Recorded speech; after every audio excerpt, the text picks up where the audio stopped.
In November of 1979, Ridgeway, Pennsylvania, awoke to a silence that felt wrong. The Ridgeway State Hospital, a massive brick building on the outskirts of town, had emptied overnight. There was no warning, no statement, no explanation. One night, it had been full of patients, nurses, and doctors, and the next morning, it stood silent. Reports said patients were hurried into the freezing November air, some still in gowns, barefoot, shivering. Nurses wept as they guided them into buses, and doctors barked orders that made no sense, sharp and frantic, like a nightmare in motion. Beds were left unmade, medical files stacked in disarray, trays of food rotting where they had been abandoned, chains hung from doors, padlocks gleaming under pale moonlight. The official record described it as an emergency evacuation, but locals whispered cover-up. Rumors spread that cruel experiments had been conducted in secret, that fires had broken out in the basement, though no burn marks were ever found, and that not every patient had made it out. The building seemed frozen in time, a photograph of chaos left for anyone to see, but few dared. Whispers began almost immediately, faint and haunting, claiming screams could still be heard at night, chains rattling, doors slamming, voices calling for help, soft and desperate. Teenagers dared each other to approach, but most turned back at the rusted gates, claiming they saw figures moving in windows and lights flickering on and off, even though the power had long been cut. Ridgeway State Hospital became a wound in the town, a scar no one wanted to touch, rotting brick and shattered windows. Yet the building seemed alive, waiting, listening, and perhaps hiding something far darker than anyone could imagine. Weeks after the evacuation, locals said the hospital was no longer silent, though no one had returned. Faint noises drifted from within, soft at first, whispers almost imperceptible, saying help, stay, don't leave, yet growing in intensity, as if someone inside was desperate to be heard. Shadows moved in broken windows, figures gliding down darkened hallways, heads tilting unnaturally, just beyond sight, never fully visible. A sickly sweet scent sometimes drifted from the building, mingling with the rot of decay, and those who dared to linger swore it clung to their clothes and hair. Alice. Screams echoed sporadically through the night, echoing across empty streets, only to vanish as if swallowed by the walls themselves. A patient referred to as number 42. Some said Jonathan Harrow never left, wandering unseen in the upper floors, his presence felt by anyone too curious. Alice. Townsfolk claimed they could hear him murmuring their names, soft and coaxing, drawing them closer, testing their courage.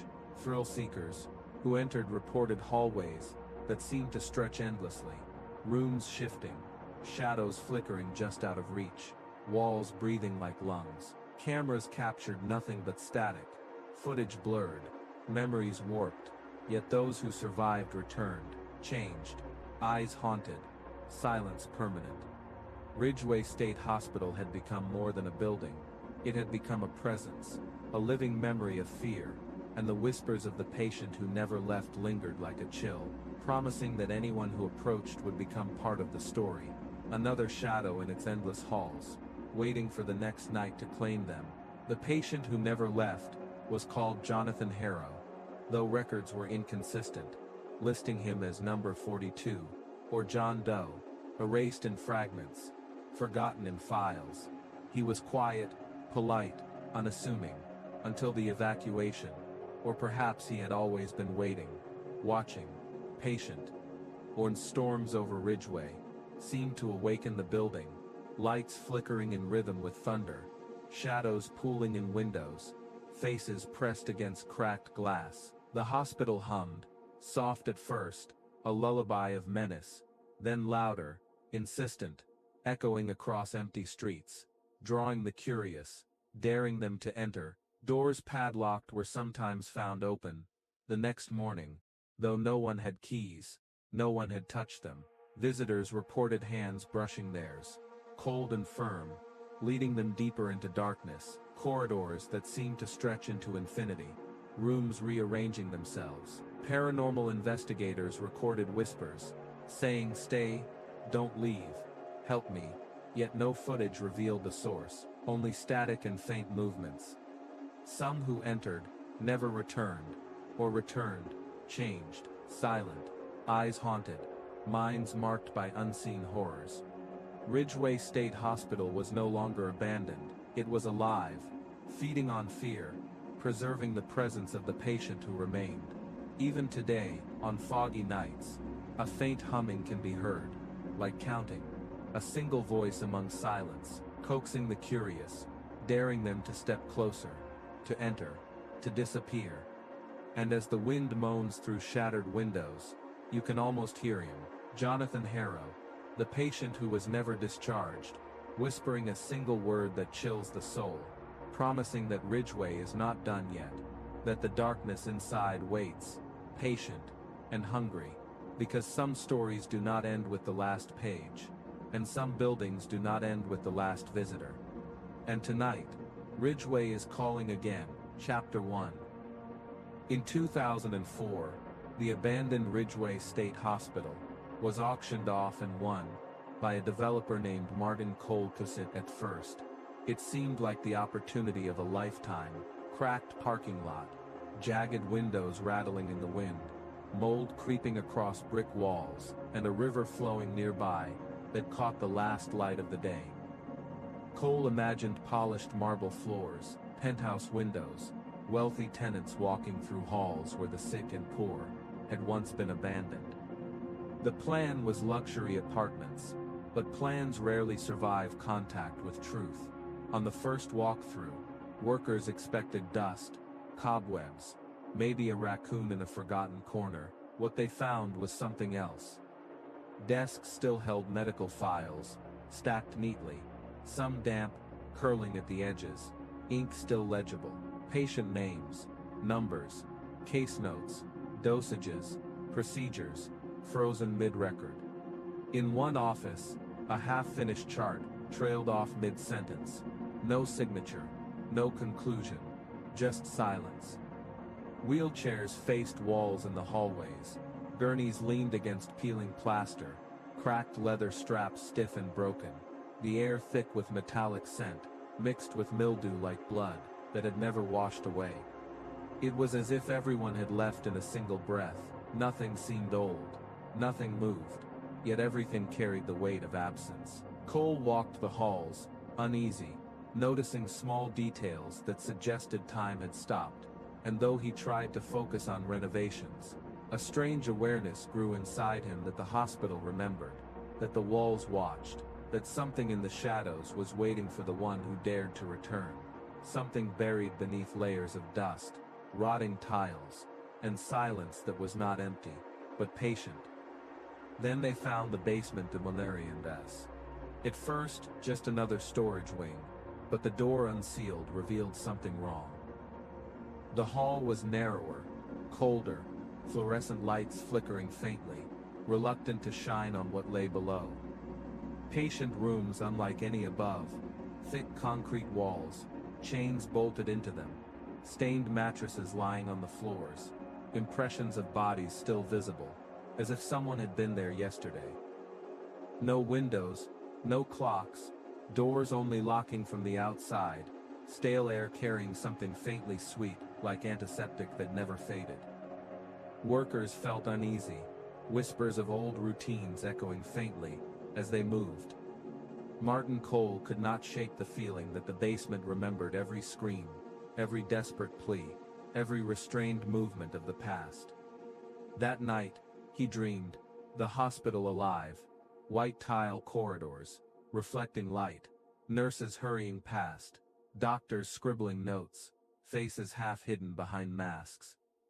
Patients screamed, some clawing at restraints until wrists bled, others silent with fear, eyes wide, and pupils dilated.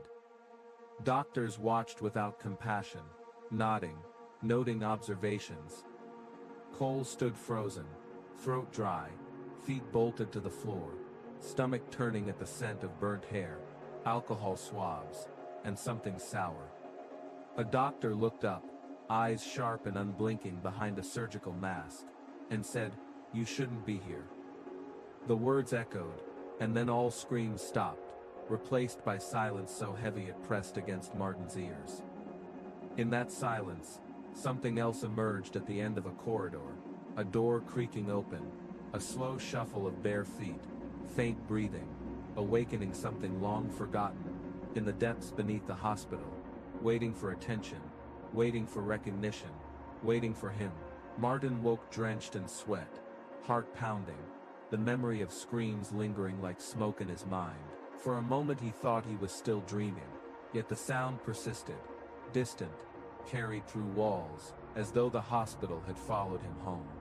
He sat up, straining to listen, shadows gathering in the corners of his bedroom, stretching and thickening. Maybe it was imagination, remnants of the dream, but then he noticed movement. Something shifted in the dark, subtle at first, a reflection, a flicker, a sound too deliberate to be chance. The memory of chains, the scent of old antiseptic, the metallic tang of blood lingered, almost tangible, and his stomach turned. He remembered the basement, the rooms with thick concrete walls, the impressions of bodies in mattresses, the chains bolted into walls, the air stale but carrying a faint sweet antiseptic smell. And he understood then, dread settling into every bone, that the patient who had never left, the one forgotten in the records, the one whose screams had been sealed behind those walls, had noticed him, and perhaps followed him. Martin's pulse raced as the shadows coalesced, forming shapes that seemed to breathe with purpose, deliberate, patient. The air grew heavy, suffocating, as if the house itself had pressed close, observing and in the corner of the room, he saw it clearly, a figure emerging from the darkness, face pale, eyes hollow, movement slow but intentional, footsteps soft but unrelenting, and a whisper like a wet exhale, carried through the room. It said a single word, almost melodic, chilling, promising that Ridgeway was not done, that the forgotten patient had awakened fully, and that the story was far from over. And as the shadow advanced, Martin realized, too late, that some presences do not remain confined, some horrors do not stay behind closed doors. And tonight, he had invited one home with him. Chapter 2. The renovations at Ridgeway Hospital began in early spring, frost still clinging stubbornly to the earth, and construction crews arrived with jackhammers, drills, crowbars, and laughter, the kind of men carry when they don't believe in ghosts. They were tough, blue-collar men, who had built skyscrapers, torn down condemned buildings, stared down collapsing beams without flinching. But none had worked in a place like Ridgeway from the start. It felt wrong. Every hammer strike echoed longer than it should. Footsteps reverberated down empty corridors, as if someone unseen walked just behind. Tools vanished, then reappeared in rooms, no one admitted to entering. Wrenches, crowbars, an entire toolbox, and at first they joked. Haunted. The place is haunted. But laughter carried a nervous edge. And by the end of the first week, the jokes stopped. Eddie Malone, stocky, shaved head, thick arms, was the first to quit, and on the third day, while hauling debris from the upper floor, he heard it, knocking, faint at first, dull thump against the wall behind him. He thought it was a coworker, but when he stepped into the hallway, silence. Next day it followed him, room to room, floor to floor, slow deliberate knocks, sometimes soft like fingertips, other times sharp, like fists pounding for release. Tap, tap, when he paused, it paused, when he whispered, "Hello," the knocks answered, and that was enough. Eddie dropped his hammer, walked out, never returned, paycheck unclaimed, and a sense of something waiting, something patient, grew in the halls, hiding behind shadows, listening to those foolish enough to enter, something buried, deep beneath the hospital, waiting to be remembered.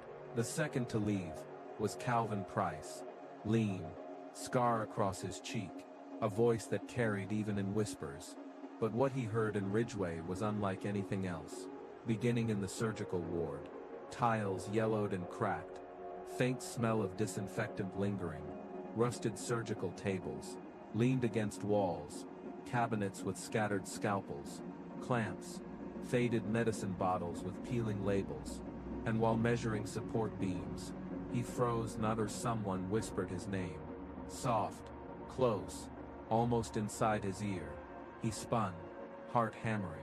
Sunlight from cracked windows falling across dust. No one there. The next day it happened again. Drawn out. Hissed. Calvin. And the third time he felt it. Warm breath brushing against his skin. Tape measure dropped. Walked outside. Telling the foreman only that she knows my name. Never returned. And Ridgeway seemed to notice. Responding to presence. Shifting shadows. Air. Thickening. As if the building itself was aware of those who lingered. Aware of those who were curious. Aware of those it could claim. And the halls stretched. Empty. Echoing. Carrying whispers. Faint footsteps. Movement that could not be explained. Calvin's absence was proof. A warning. That something in the hospital moved beyond the laws of logic. Something patient. Deliberate. Waiting in corners. Behind walls. In shadowed rooms. Always just beyond sight. Always close enough to hear your heartbeat. Always ready to answer. And with each departure, the building seemed to grow hungrier.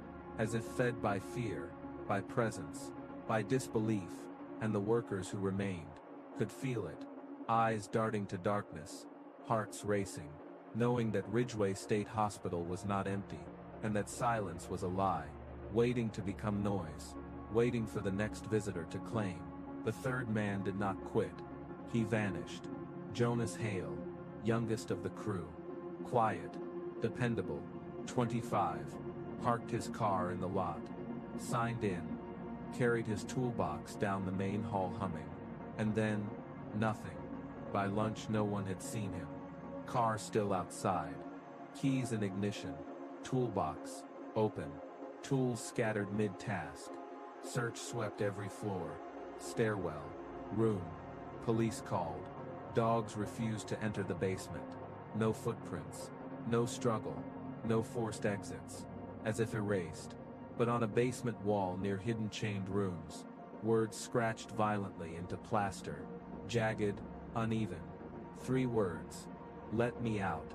Plaster dust clinging. Message as fresh as hours before.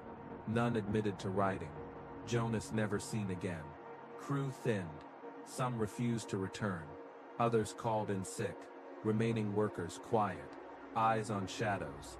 Sound of drills and hammers. Echoed. Beneath it all. Always something else. Breathing. Weeping. From nowhere. And everywhere. Month ended. Site abandoned. Blue tarps. Flapping in wind. Tools rusting. And inside Ridgeway Hospital. Halls silent. Silent until dark. Whispers returning. Carrying names. Carrying promises. Carrying warning. As if the building itself remembered. As if the forgotten patient waited. Patient. Deliberate. Listening. The walls ready to answer. The shadows prepared to move. And tonight, someone would hear them again. Chapter 3. Martin Cole had always trusted numbers. Budgets. Architectural plans. Logic. Not the whisper of shadows in an empty building. But after the workers quit, and one man vanished without trace, and nights became filled with sounds that felt almost alive, he knew he could no longer ignore the hospital itself. If he wanted answers, he would have to confront the history buried in the records, the dusty wings sealed for decades, padlocked doors hiding decades of human suffering. With a crowbar, he forced the splintered door, the wood giving a sickening crack that echoed down the empty hallways. Inside, the air was heavy with dust, mildew, the scent of decayed paper. Filing cabinets rose like tombstones in the dim flashlight beam. Hundreds of them lined up, their labels faded. Admissions 1950s, mortality reports 1970s. Each drawer a vessel of memory frozen in time. Martin pulled one open, the air thick as he sifted through thousands of patient files. Some warped by water, some pages stuck together, typed or handwritten, ink blotched, notes fading, the mundane details of illness. treatment, intake, discharge, until he found the folder labeled experimental therapy, the paper brittle, threatening to tear, and he read of a program called isolation therapy, quietly funded by anonymous donors, a cruel experiment designed to cure madness through silence, patients deemed unfit, locked in basement cells, no voices, no contact, meals slid under doors, lights dimmed, sometimes extinguished, and Martin realized the horror. The walls of the basement remembered every scream, every desperate plea, each entry a testament to the cruelty that had occurred. The shadows seemed to stretch in the corners, flickering, as if the air itself was alive with the echoes of the forgotten. And as he read deeper, the chill crept up his spine. A soft whisper seemed to brush the back of his neck, almost imperceptible, yet he felt it there, cold, patient, waiting, and he could not shake the sense that the files were not just records, but a warning, and that something had survived between the lines, waiting to be remembered, waiting to move, waiting for him. Among the rows of files, one folder stood thin, its tab labeled simply, Patient 43. No name, no birth date, no family, nothing but a number. Martin's hands trembled, opening it. First notes clinical, detached. Violent outbursts. Staff forced to restrain. Immediate inclusion in isolation therapy. By day 6, screams every night. Meals untouched. Trays hurled at the door. Day 11, silent pacing. Eyes swollen. Day 15, lunging at a guard through the slot. Bite marks recorded. Day 19, silence again. Watching doors. Mouthing words without sound. Staff uneasy, near the room. Each entry darker. Each day a descent into something unnatural. Martin's pulse quickened. Air colder. Heavier. Flashlight flickering. Still he read. Day 34. No response. Breathing irregular. Recommending permanent confinement. Then nothing. No release. No death certificate. Erased. But not gone. The presence lingering, as if the basement itself had absorbed the patient. Waiting. Patient. Deliberate. Martin's chest tightened. His breath caught. It was behind him. Close, not imagined. Temperature dropping further. Shadows stretching. Faint movement at the edges of sight. A soft exhale brushed his neck. Files rustled without wind. And the thought struck full force. Patient 43. Had never left. Never died. Silence and darkness had remade him into something else. Something that waited for recognition. Waited to be found. And as Martin sat against the cold cabinet, being trembling, he heard it. Almost a whisper. Almost a breath. Something alive behind the walls. And it was patient. Martin's hands shook. Inest folder, clutched to his chest. Air thick. Dust floating like tiny ghosts in the flashlight beam. Every shadow alive. Stretching, pulsing, waiting. The sound of breathing faint. Irregular. Close. Irregular. Close. Behind him. He dared not turn. He was not alone. Ridgeway's basement had not released its secret. Isolation therapy had not ended. Patient 43 had become something inhuman. Patient deliberate, waiting. Martin felt it press against his mind, shaping the dark, a weight that bore down, a hunger that did not speak yet, demanded attention. He tried to rise, to run, but his body refused. Shadows crawled the walls, mildew stung, rust of chains bit the air. The room electric, with anticipation. A cold hand grazed his shoulder, though nothing stood there. Then a whisper came, low, wet, elongated. Patient 43. Repeating, coaxing, waiting. His heart thundered. Instinct screamed escape. But he could not move. The presence threaded through his thoughts. Memories not his own. Screams, solitude. Madness. His eyes darted toward the cabinets. Shadows bent. A pale figure stood faintly behind a row. Hollow eyes, unblinking. Patient. Watching. This was no longer record. No longer file. This was alive. Eternal. Patient. 43 more than number. More than patient. It was hunger. It was awareness. Papers stirred. Whisper deepened. Almost inside his skull. Remember me. And Martin knew he was not reading history. He was summoning it. And tonight, Ridgeway was answering. Chapter 4. By the time a month had passed, Ridgeway Hospital had already eaten through workers, police investigations, and Martin's sleep. Shadows blooming under his eyes, hair graying faster, temper short. He told himself the stories were superstition, workers were jumpy, police had missed things, dreams were stress, but deep inside, doubt festered. He knew if he did not face the hospital directly, he would never finish the project, and never sleep again. So one night, he made a decision. He would spend a full night inside Ridgeway himself, packing carefully, as if for battle. Sleeping bag, heavy-duty flashlight, thermos of coffee, small tape recorder, to capture any sounds, proof to himself that nothing supernatural was happening. He told no one, not his wife, not colleagues, admitting it would sound insane. As sun fell, he drove alone. The massive shell of the hospital, looming against darkening sky, broken windows like jagged teeth. For a moment he sat gripping the steering wheel, wondering if he should turn back. Pride pushed him forward. He locked the car, slung the bag over his shoulder, and stepped inside. The first hours passed without incident.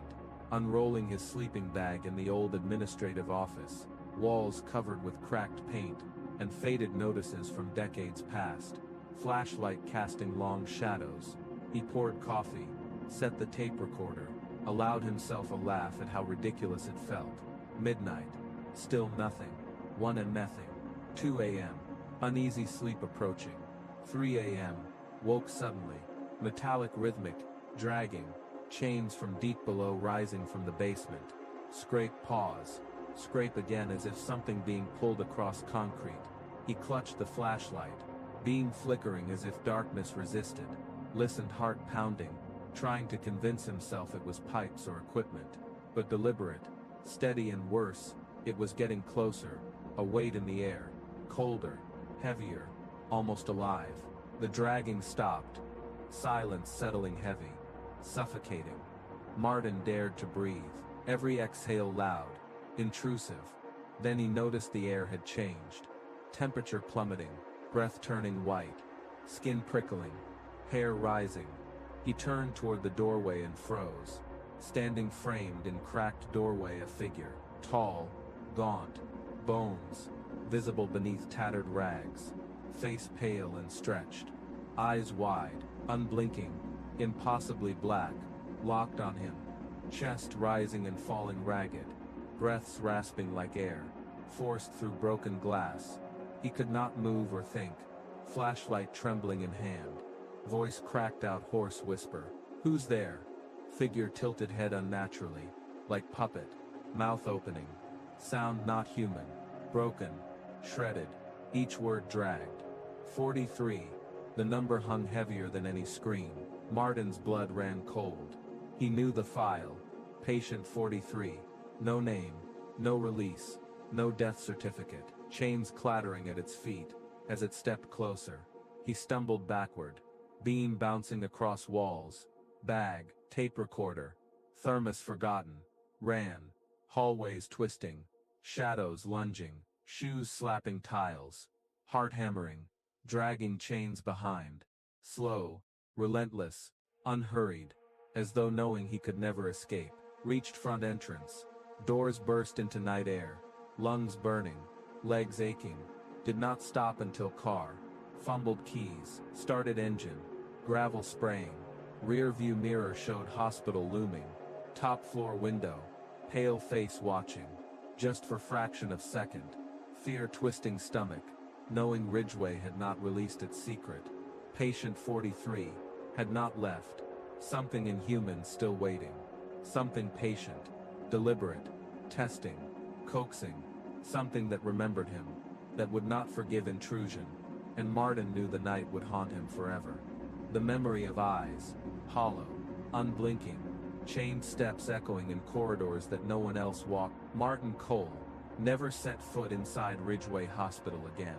Luxury apartment plans abandoned, investors pulled out, building rotting season by season. He rarely spoke of what he saw, muttering excuses about financing, permits, red tape, But late at night, alone, faintest sound woke him, a whisper, a scrape, the distant dragging of chains, always the memory of the voice, not human, echoing in his ears. 43. He tried to convince himself it was imagination, dreams, stress, yet the memory persisted. The air in his house, sometimes turning colder for no reason. Shadows, seeming longer than they should be. The sound of chains dragging across floors echoing faintly. The thought that whatever he had faced in Ridgeway was patient, deliberate, watching, and that night had changed him. Sleep never peaceful. Heart, sometimes racing in empty rooms. He felt the presence waiting, tethered to him, to the hospital, to the file, every creak of floorboard, every sigh of wind through the trees outside. A reminder, the number 43 burned in his memory, the eyes pale and hollow, never blinking, the dragging chains unending in imagination, and in shadow. Martin knew he could not outrun it, could not dismiss it. The hospital had claimed something from him, a piece of his courage, a piece of his soul. The whisper remained in corners of rooms, under beds, behind doors, waiting for him to remember, to relive the night. And even decades later, he knew that somewhere, in the darkness beneath Ridgeway, patient 43 waited, patient, unforgotten, alive in some terrible way. And every night, Martin imagined the door creaking open, the chains dragging, the figure stepping into his home, tilting its head, whispering the number he would never forget, 43, and he understood with bone-deep certainty. Ridgeway had never let him leave, not really, and it never would, and the night was not over. Chapter 5. The hospital was never converted, blueprints gathering dust, contracts expired. Martin Cole never drove past the place again. Ridgeway remained as it always had been, a hulking rotting carcass of brick and steel, sitting like a scar on the edge of town. Over the years the story spread.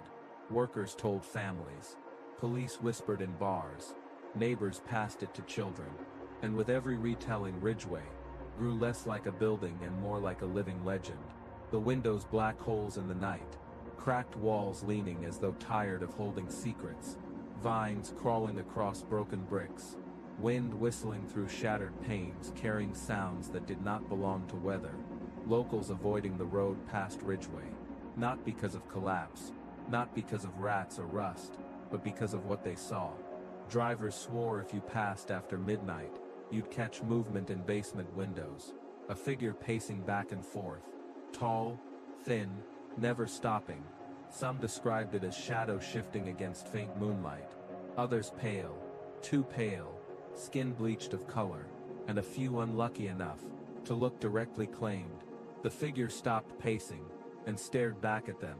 Over time the stories of Ridgeway became warnings, lessons whispered to children, daring games among teenagers, and tales at bars, but all agreed on a certain fear. The hospital held something that was not gone, not sleeping, not resting, something patient, deliberate, and hungry for attention. The legend beginning to solidify with each passing season, each retelling, each glance at windows in the dead of night, every echo down empty streets, carrying weight, and every visitor feeling an uneasy certainty that Ridgeway had not released its secret, something alive in shadows and corners, watching, waiting, and aware of those foolish enough to be near. Teenagers dared each other to sneak into the cracked asphalt parking lot on stormy nights. Most did not last. The moment they stepped onto asphalt they heard it. Chains, dragging slowly across the lot, circling them, drawing closer with each scrape, the sound coming from nowhere and everywhere at once, until the bravest broke and sprinted to their cars. But the detail always agreed upon was the sound did not stop. It followed them for blocks, for miles, sometimes all the way home. Even those who never left cars had stories. Drivers claimed to see surgical wing, long abandoned, stripped of wiring, decades ago, suddenly burst with light, not steady but sickly, stuttering like old fluorescent bulbs sparking, and inside shadows moved. Doctors in white coats, nurses in caps, figures bustling through halls, as though hospital never closed. Light died, leaving darkness again. Some insisted trick of eyes, lightning, reflections. Others swore it was real, and worse, the figures sometimes noticed them. A whisper unsettled locals most. Visitors venturing close often described sudden breath of cold air at ear. A voice so faint it seemed inside their own skull. A single phrase, always the same. "Let me out." When they turned, nothing. No one beside or behind. Only silence. Chill of words never fading. Stories piling over years. A delivery driver parked across street on rainy night. Heard chains dragging around truck. Refused route again. Group of teenagers laughing inside until lights flickered out. Heard wet labored breathing circling. Fled, leaving gear. None returned. Elderly woman. Saw man under flickering surgical wing window. Tall, gaunt, staring at house. Police found nothing, yet returned each time officers left. Once a boy no older than 10, came home from riding bike past hospital. Pale, shaking, whispering to mother. He said my name. Ridgeway becoming more than building. Story told to keep children from wandering. Teenagers daring each other. Conversations at bars. Schoolyards. Church gatherings. Town calling it cursed. Haunted. Unholy. Ground. But all agreed. Whatever locked inside decades ago, had never left. Still pacing basement halls. Still dragging chains across lot. Still waiting for someone foolish enough to open the door. And if you were unlucky, lingering too long, standing too close, you would feel it. The breath at your ear. The whisper that chills blood. "Let me out." And when you turned, no one would be there. No one except the legend. Over years, Ridgeway Hospital became living myth, a cautionary tale. Something parents whispered to children. Teenagers dared each other to touch. Rarely entered. A subject of hushed conversations. Yet the stories never ended. Lights flickering in abandoned wings.